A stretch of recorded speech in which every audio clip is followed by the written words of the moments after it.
Lo primero, agradeceros que vuestra participación. Creo que es una buena oportunidad para que nos conozcamos un poco mejor y quitar un poco esa frialdad que tiene muchas veces los correos electrónicos o las publicaciones en el muro. La idea es hacer esto un poco todos los lunes para evaluar las últimas actividades que hemos hecho, presentar la unidad que viene y aclarar dudas, pues por ejemplo esta vez como en el TFM, al igual que en la próxima semana. Vale, en esta webinar vamos a ver la valoración general de la tarea de reflexión que hicisteis en la primera unidad del módulo 4. Esta era sobre las finanzas personales. Luego veremos la grupal del módulo 2 de la unidad 4, que hicisteis un grupo sobre el Open Social Learning y los resultados fueron muy buenos, pero luego veremos algo más. Haremos un breve resumen del material académico de la información financiera en las universidades, que es la unidad académica que empieza justo hoy. Veremos un poco en qué consisten las actividades y, bueno, ya que participáis, pues os daré algunas pistas sobre las tareas. Y luego haremos una breve introducción al trabajo de fin de máster, porque sé que os ocupa ahora mucho. Seguro que en la presencial habéis tenido oportunidad de debatir sobre esto y creo que es una buena ocasión para que empecéis a reflexionar y a plantear dudas, sobre todo de cara a la próxima webinar, que será dedicada casi en exclusiva al TFM. Vale, el tema de las finanzas personales. Me sorprendió muchísimo lo cómodos que os sentíais hablando de este tema.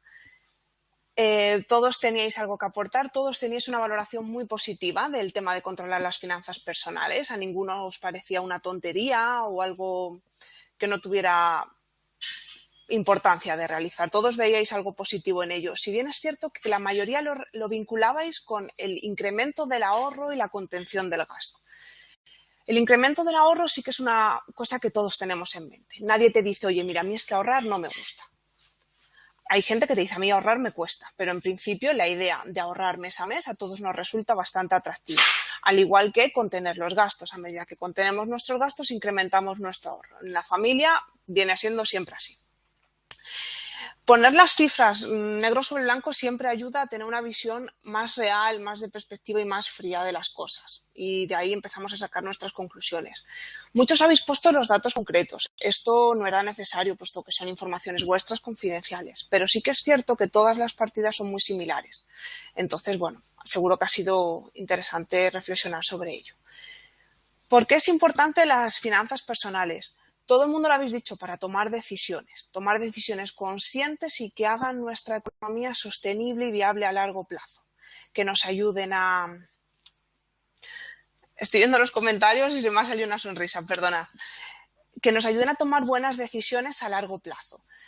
¿Cómo haremos tomar buenas decisiones? Fijando en objetivos. Los objetivos son SMART. Creo que lo hemos visto en alguna unidad, pero esto quiero recalcarlo, que os acordéis siempre. SMART de específico, medible, alcanzable, relevante y que se pueda medir en el tiempo. De lo contrario, no será un buen objetivo. Será una meta a corto plazo que queramos alcanzar, pero no será un objetivo como tal. En torno a las finanzas personales surgen otros temas, como por ejemplo el de la tacañería. Aquí también tenemos esa misma expresión, mucho me la habéis puesto. No es algo solo de tacaños. Es algo que todos podemos usar para conseguir aquello que queramos, tanto a corto plazo como a largo plazo, porque aunque ahora no tengamos esa necesidad imperiosa pues de comprar un coche o una casa, como muchos indicabais, sí que es cierto que si empezamos a controlar las finanzas personales, en un futuro lo podamos hacer mucho más fácilmente porque ya tenemos un control desde ahora. Otros temas que van con las finanzas personales, y que algunos habéis apuntado. El consumo responsable, algo está muy de moda, os invito a que leáis sobre ello. Y el incremento del ahorro. Veo que el audio entra y sale, voy a hacer otra encuesta, ¿vale? A ver. Darme un segundo.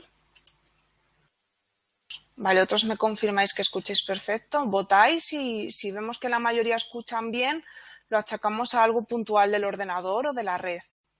Sí, por lo que parece todos escucháis bien, así que vamos a seguir. Vale, nos hemos quedado en los temas relacionados. Y ahora quiero que hablamos del presupuesto. El presupuesto es lo que hemos visto en la unidad anterior, en la de la semana pasada. Fundamental. Y estas finanzas personales, al final, en la que lo vamos a materializar es un presupuesto. Luis Manuel nos colgó una tabla con todas las partidas que debemos contemplar. Os animo a que le echéis un vistazo en el grupo de las TICs. Las partidas son las mismas para todos, como ya adelantamos, pero sí que quiero que distingáis claramente qué son los gastos fijos y los variables. Los fijos no significa que los tengamos todos los meses, sino que su cuantía será similar todos los meses, o sea que es un grado más. Por ejemplo, se me ocurre la ropa. Todos los meses compraremos algo de ropa, vestimenta, como decís vosotros. No quiere decir que sea un gasto fijo, porque un mes será de X y otro mes será de mucho más o de mucho menos, con lo cual es un gasto variable porque varía en el tiempo.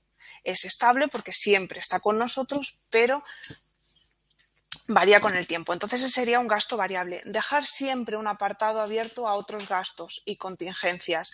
Hacer un apartado especial para el ocio. El ocio es algo que está muy presente y muchos de vosotros no lo habéis contemplado como una partida propia en gastos variables. Es una cuantía variable, pero siempre va a estar ahí, con lo cual yo creo que merece su espacio dentro de las partidas variables. Vale, vamos a seguir con la tarea grupal. Espero que os haya gustado lo de trabajar en grupo. Creo que es una buena oportunidad para conocer diferentes puntos de vista, hacer todas vuestras aportaciones. Sois profesionales, no tenéis que investigarlo todo y tenéis siempre, en cuanto leéis, siempre tenéis algo que decir. Por eso es bueno trabajar en grupo para poneros de acuerdo. Todos cometemos, seguimos cometiendo y vamos a intentar cometer cada vez menos errores con el tema de las tareas grupales. No refundir. Refundir no es algo que valga solo para los textos legales. Siempre es importante que cuando tenemos muchos documentos elaborados, todos perfectamente válidos, demos un hilo conductor, los armonicemos en uno solo. Si no, no vamos a tener coherencia. ¿Y cómo lo podemos hacer? Con una lectura crítica. Aunque lo haya escrito yo, aunque lo haya escrito mi compañero y a priori pensemos que es un contenido perfecto, seguro que lo es. Pero vamos a intentar que sea una cosa homogénea y no una mezcla que no entendamos mucho. No fijar ideas y apartados principales. Esto es muy importante porque cuando tenemos claro qué apartados vamos a definir, vamos a poder saber exactamente qué incluiremos en ello y evitaremos, por ejemplo, introducciones a los temas. Muchas veces a la hora de decir los beneficios sobre un tema, incluimos una introducción al tema. No es necesario porque al principio del trabajo ya habíamos introducido el tema que estamos abordando. Por eso es importante los apartados bien definidos. Y esto enlaza con la siguiente, con la de no personalizar el trabajo. Aunque en todas las tareas se os dan unos contenidos mínimos, vosotros tenéis el derecho y casi la obligación de adaptarlos a vuestras necesidades. Por eso, aunque yo os diga beneficios, vosotros podéis ponerlo como aspectos positivos o objetivos que conseguiremos, como vosotros os sintáis más cómodos, pero siempre personalizando, haciendo todos los apartados que queráis. Cuantos más apartados, a veces es mejor porque tenéis más claras las ideas que queréis expresar, los contenidos de las ideas, y podéis verificar que no se os olvida nada y que no ponéis nada que no coincida con ese epígrafe principal que os habéis marcado. Y sumar las partes. Es muy frecuente decir una lógica de división del trabajo, perfectamente válida. Tú haces esto, tú haces lo otro, tú haces lo otro. Lo sumamos, lo compilamos, le damos un formato y ya está. No. El todo es mucho más que la suma de las partes. Por eso lo del engranaje. Si yo tiro un montón de ruedecitas así sobre una caja, no tengo absolutamente nada. En cambio, si todos colaboramos y ordenamos bien nuestra piececita, hacemos que la máquina avance. Eso es importante. Por eso tenemos que también estar muy abiertos a que otros nos revisen, a que otros nos critiquen, a nosotros autorrevisarnos y autocriticarnos lo nuestro, ya que la idea es tener un todo y no una suma de todas nuestras partes. Luisa me entiende me pregunta por el tema de refundir. Refundir es coger varios textos sobre un mismo tema y hacer un único, quitando todo aquello que se solape, que sea compatible. Por ejemplo, si tú me indicas un beneficio en tu tarea y otro indica 5 beneficios y tu beneficio está incluido en esos 5, refundirlo es pues o reformular ese beneficio de tal manera que queden juntos. No duplicar ideas, sobre todo es no duplicar ideas. En textos legales se hace eso. Cuando tienes 3 leyes que regulan un mismo tema, la idea es sacar una sola que contemple todos los presupuestos y todo el articulado que en ella se requiere. Espero haberte ayudado. Si no, seguimos hablando en otro momento. Vale, perfecto, Luisa. Bueno, pues vamos a seguir con el contenido académico de la unidad que empezamos hoy. Vale, la información financiera. La información es poder, con lo cual cualquier tipo de información nos interesa independientemente del puesto que tengamos en nuestra organización. Vosotros, como gestores universitarios, más aún imprescindible. En cualquier empresa, entidad, institución, organización, con o sin ánimo de lucro, siempre es importante conocerla. Esta información la extraemos de los datos contables, de la contabilidad financiera. De nada nos sirve una amalgama de datos si no podemos sacar algo significativo, información coherente que podamos operativizar y utilizar para tomar decisiones. Como gestores, apunto la exigencia en la toma de decisiones. Siempre se habla de que hay que dominar las TICs, las tecnologías de la información y la comunicación, hay que dominarlas. Sí, pero también la información. Y tenemos que hacer una información que nos sirva de alguna información que nos sea útil, para con lo cual la tenemos que manejar eficientemente y coger esos datos y hacerla en información, hacerla en cachitos pequeñitos que podamos masticar y digerir. Los stakeholders. Los stakeholders son los grupos de interés que nos van a andar siempre demandando información y va a ser desde el gobierno, en el caso de una institución educativa, hasta el último estudiante o hasta el último contribuyente de la hacienda. Con lo cual, siempre tenemos que tenerles muy presentes y tener presentes esas 5 características de la información financiera. Tiene que ser útil para los objetivos que queramos. A un stakeholder le tienes que responder a sus necesidades concretas y no a otras. Confiable, evidentemente, tiene que ser veraz. Si no, el impacto es muy negativo, tu reputación cae por los suelos y al final, en un intento de dar transparencia, lo que consigues es todo lo contrario. Engañas y te haces aún más opaco y encima mentiroso, que no hay nada peor que eso. Relevancia, tiene que ser relevante, importante. Volvemos un poco al tema de que sea útil, que nos sirva de algo. Comprensible, que esté suficientemente desguazada, hecha cachitos, operativizada para que podamos trabajar con ella y, por supuesto, adaptada a un lenguaje. Si, por ejemplo, tenemos stakeholders de otros idiomas, tenemos que facilitar la información en otros idiomas, a petición o por defecto, pero sí que deberíamos hacerla comprensible. Comparable, de tal modo que se usen indicadores, factores, aspectos que se puedan comparar de un año a otro y que nos puedan dar una idea de recorrido, de conjunto. Si no, una foto fija no nos vale de nada, nos interesa saber la evolución. Y más en una institución educativa, no se trata de unos ingresos tremendos, ganar mucho dinero si luego sabemos que el año que viene no va a pasar nada. Entonces siempre nos interesa ver un poco la evolución, decir, bueno, este año hemos ganado mucho porque el año pasado hicimos esto. Entonces, siempre que la podamos comparar. ¿A quién le interesa nuestra información financiera? A todos. Son a los stakeholders. Tenemos accionistas y dueños que la van a querer para invertir o para no invertir, para comprar o vender. Va a ser así de simple. Órganos de supervisión para evaluar el cumplimiento de objetivos. Siempre va a haber controles de calidad, sobre todo a nivel público en España hay muchos y luego vosotros os vais a someter a auditorías operativas a nivel interno. Con lo cual, siempre hay que tener una información clara para que esté disponible ante cualquier control. A los propios administradores, ahí entraréis vosotros para conocer a fondo la entidad, para conocer realmente lo que tenéis. Muchas veces la vorágine del día a día te despega un poco de la realidad y de los resultados que se están obteniendo. Con lo cual, una información financiera frecuente, completa y bien administrada, pues hace que la vida del gestor sea un poco más fácil porque podrá conocer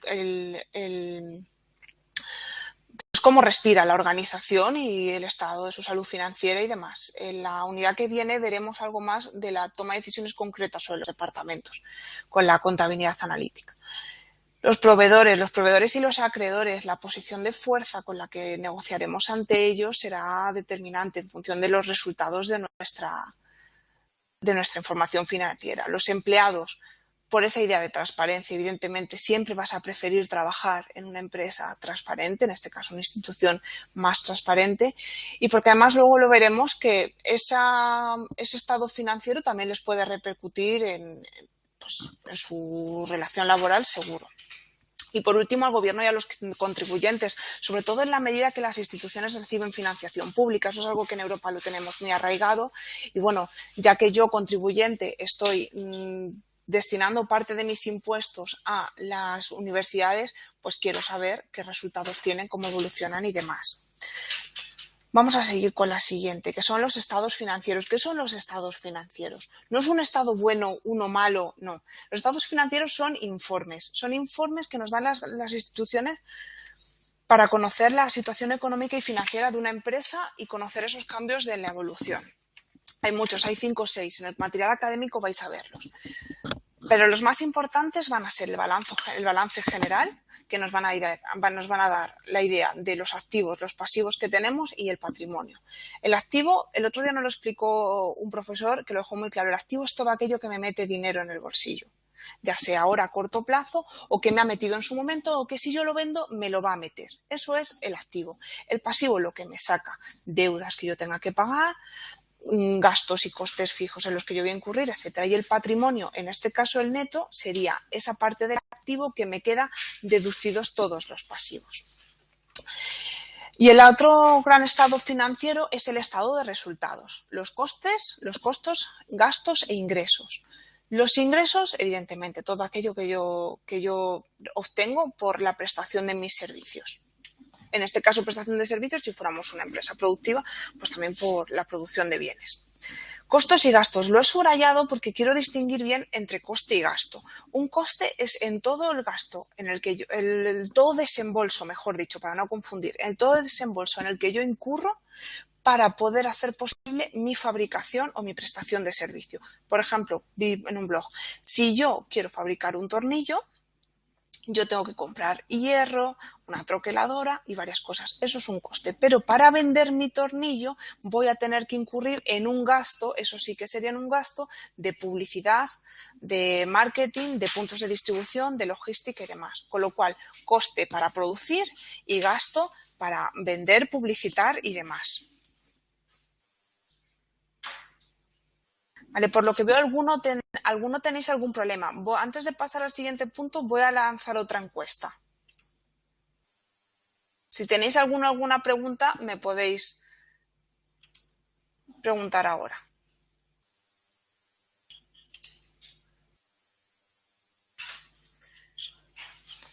¿Hola?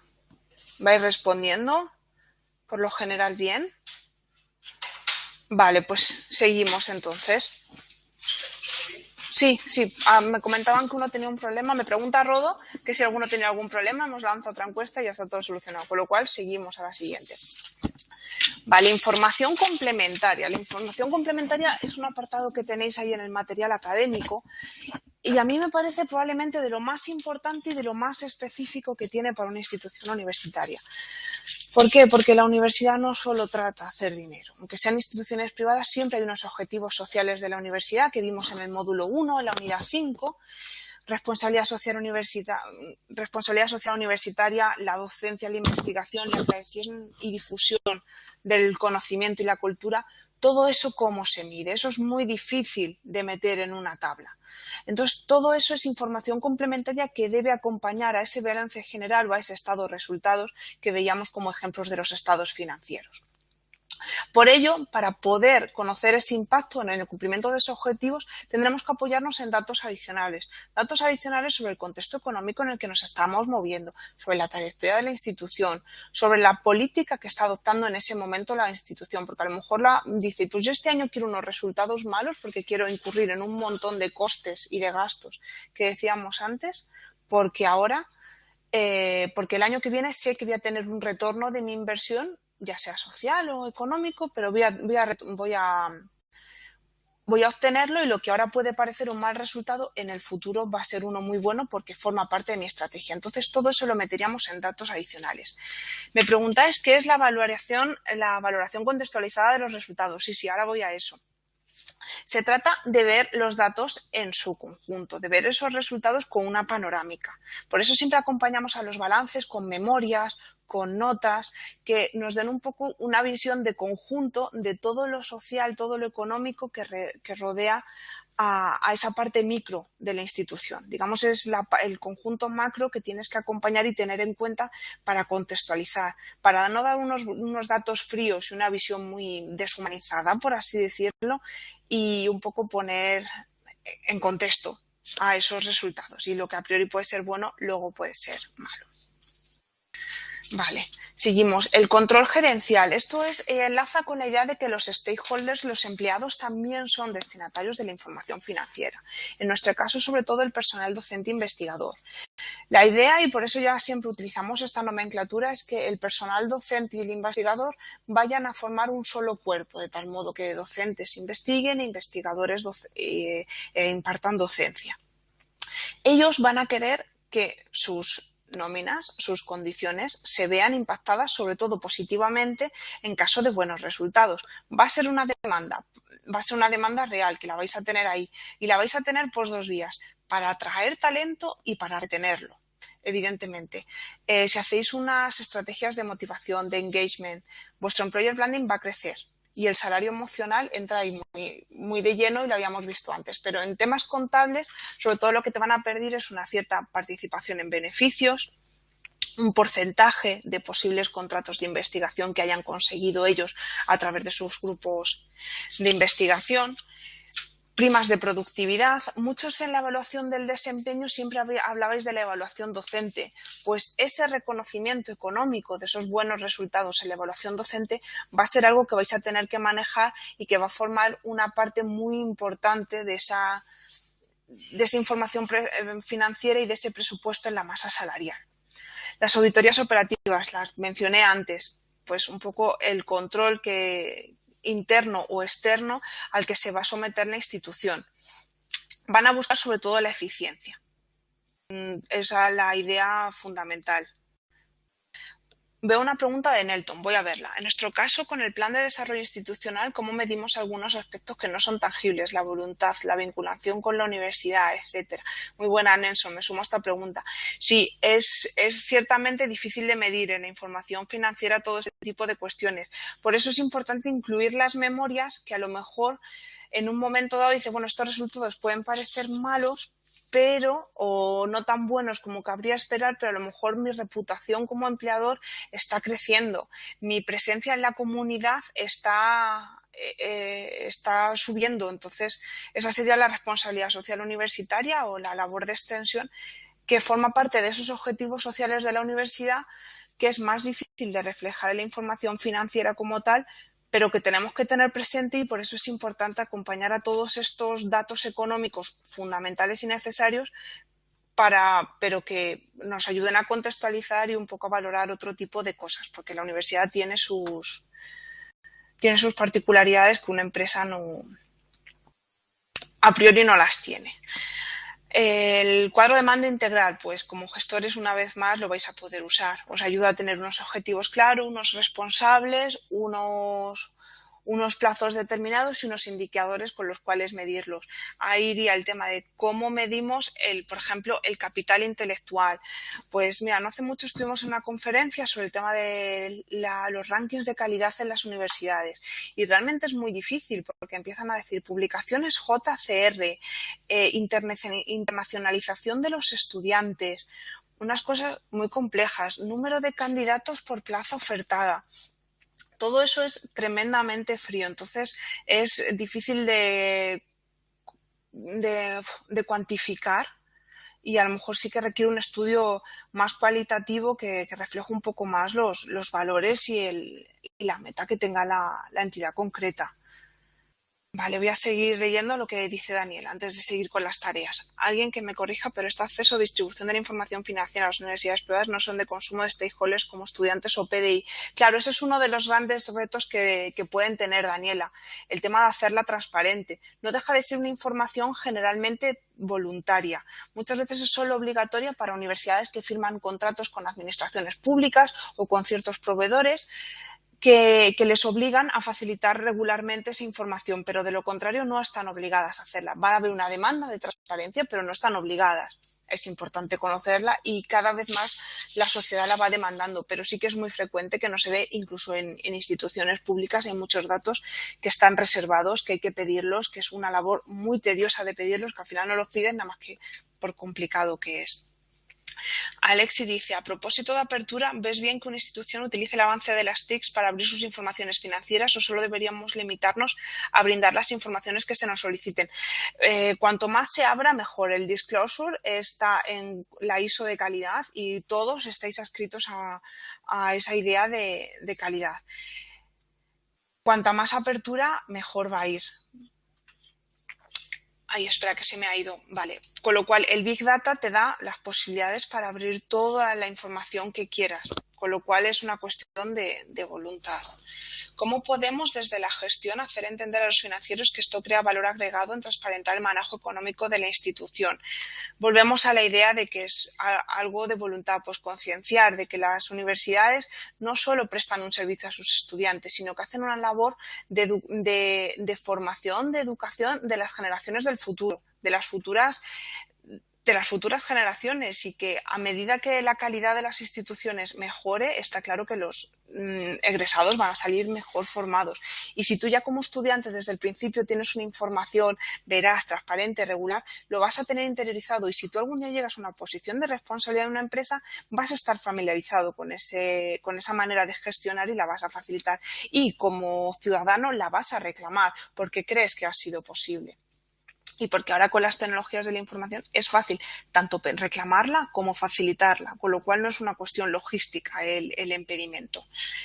Nelton, en el caso de sistemas de gestión de calidad que utilizan normas ISO, se exige establecer información de compras y suplidores. Sí, es muy común que cuando hay una ISO de calidad se establezca en los contratos entre los proveedores, sobre todo si van a ser proveedores muy estables, no algo concreto, que se establezca una obligatoriedad de rendir cuentas pues puntualmente, con una cierta periodicidad, para tener un poco de limpieza en ambas partes, de tal manera que ambas partes puedan tomar decisiones teniendo esos datos fiables de los otros. Volvemos al inicio de la presentación, la información es poder y yo puedo decidir a medida que yo conozco lo que hay en el otro. Si el otro me oculta, yo no puedo decidir bien porque no cuento con la información que necesito.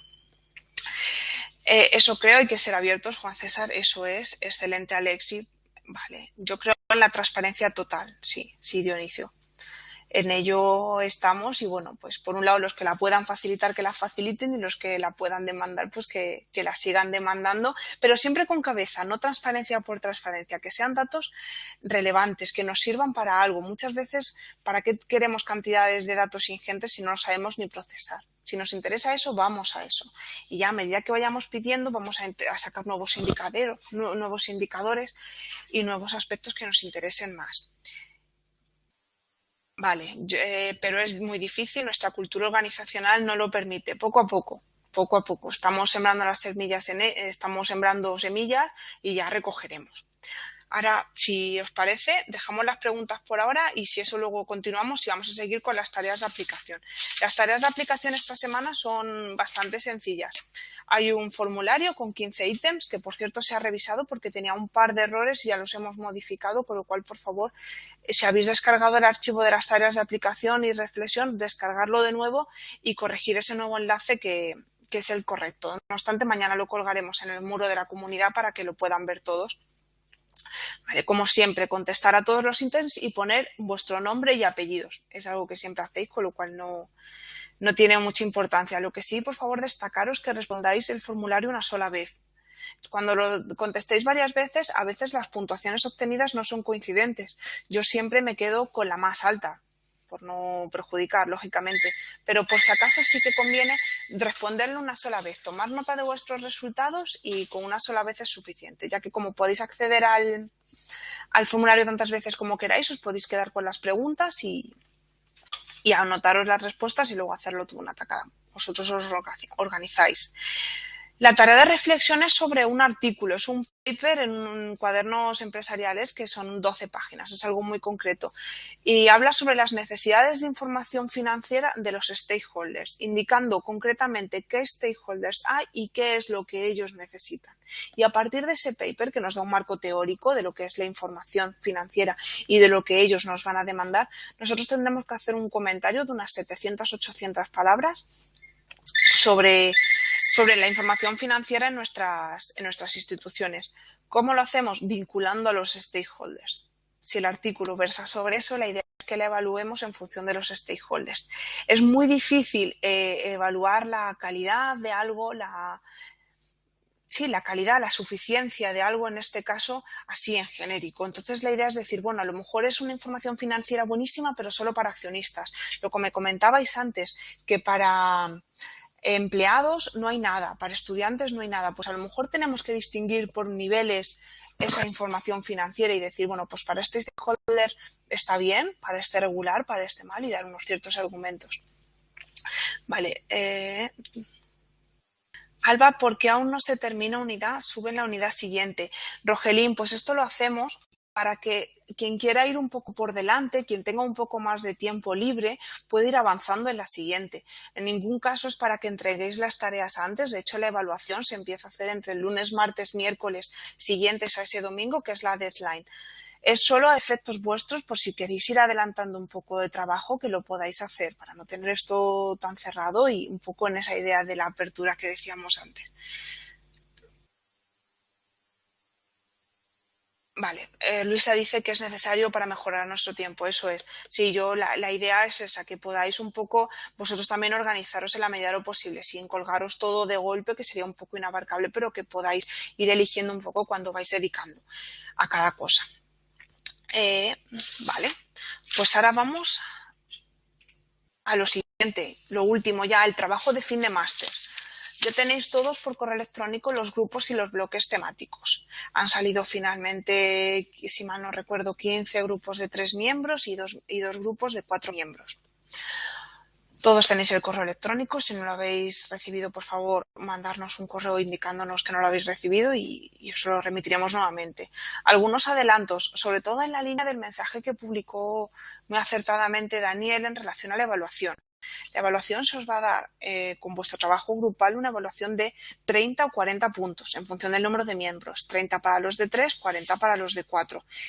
Esa es la puntuación máxima que podréis obtener. Si tenéis un 24 sobre 30, vosotros repartís de tal manera que no quede 8, 8 y 8. Siempre hay uno que da un poco más que otro. Sois profesionales, sabéis lo que es trabajar en grupo. Sabéis por vuestros alumnos cómo trabajan en grupo.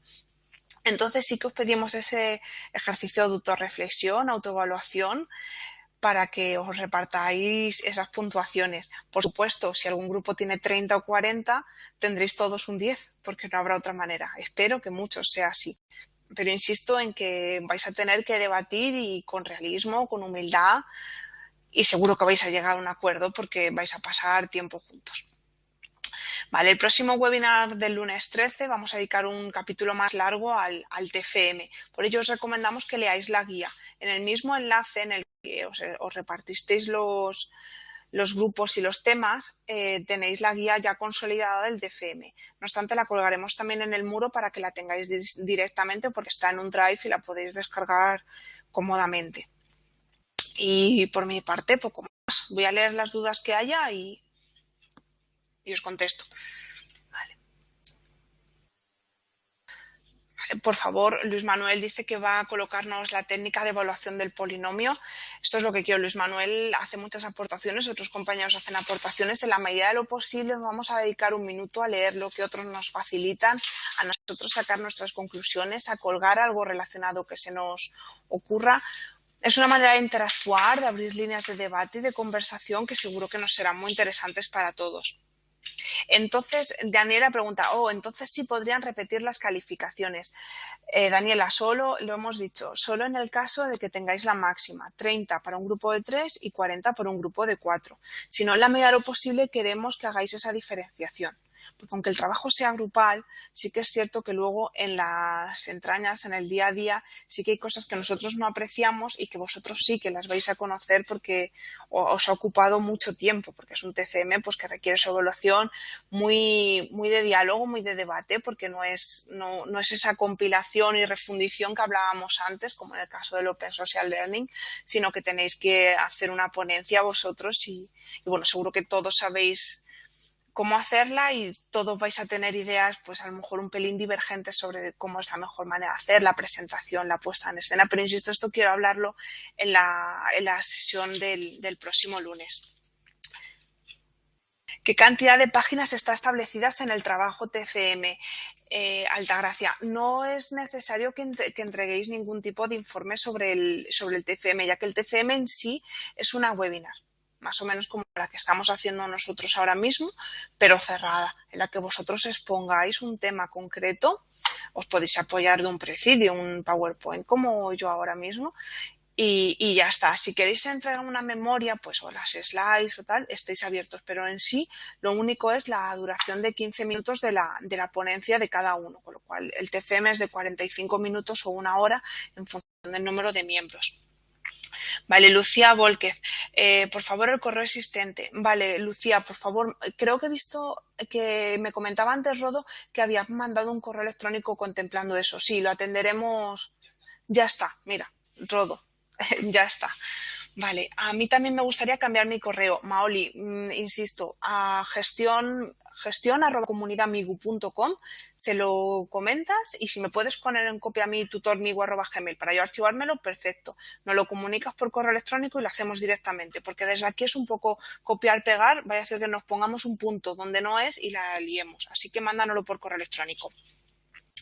Vale, aquí sí, pues si te hemos contestado que te hemos cambiado el correo, es que ya está. Rodo me confirma que ya está cambiado. Vale, la indicación dice 10 minutos. ¿Puede ser 15? Perdóname, Jenny, son 10 minutos. Lo que ponga en el material académico. A veces me puedo confundir en eso porque la webinar es la del lunes 13, que es cuando más daremos datos más concretos. A ver, 10 minutos. Si veis que no podéis hablar y os quedáis en 9 minutos y medio, perfecto, no vamos a andar ahí poniendo tiempos en espera sin sentido. O si ves que tienes mucho contenido y que con 10 no es suficiente, no hay ningún problema en que sean 12-13 minutos. La idea es que no quede una ponencia de 5 minutos y una de 20, porque la profundidad con la que se va a tratar es aproximadamente de 10 minutos. Vale, Luisa, entendí que no tenemos que elaborar ningún documento, será preparar la webinar y ya. Eso es, Luisa, es solo la webinar. Luego todo el trabajo que hay detrás, todo ese reparto, eso ya es lo que tendréis que valorar, sobre todo vosotros con vuestro reparto de puntuaciones, porque nosotros solo vamos a poder evaluar lo que vamos a ver en esas webinars, en ese seminario sobre ese bloque temático que os hemos dado.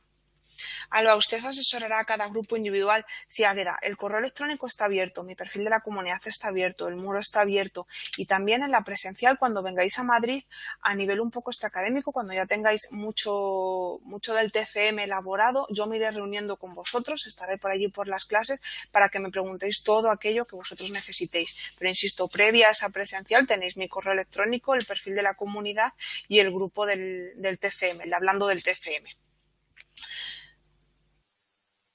¿Vale?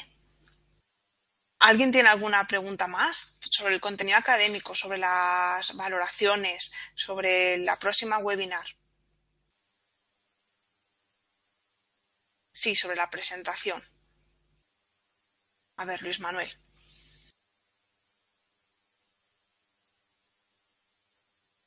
Vale, una guía para seguir para la presentación del TFM. No, eso forma parte forma parte de la evaluación. Pues, por ejemplo, si te refieres a una guía sobre si incluir un preci, de cómo grabarlo, como tal, no. En eso os dejamos total libertad para que uséis las herramientas que más necesitéis.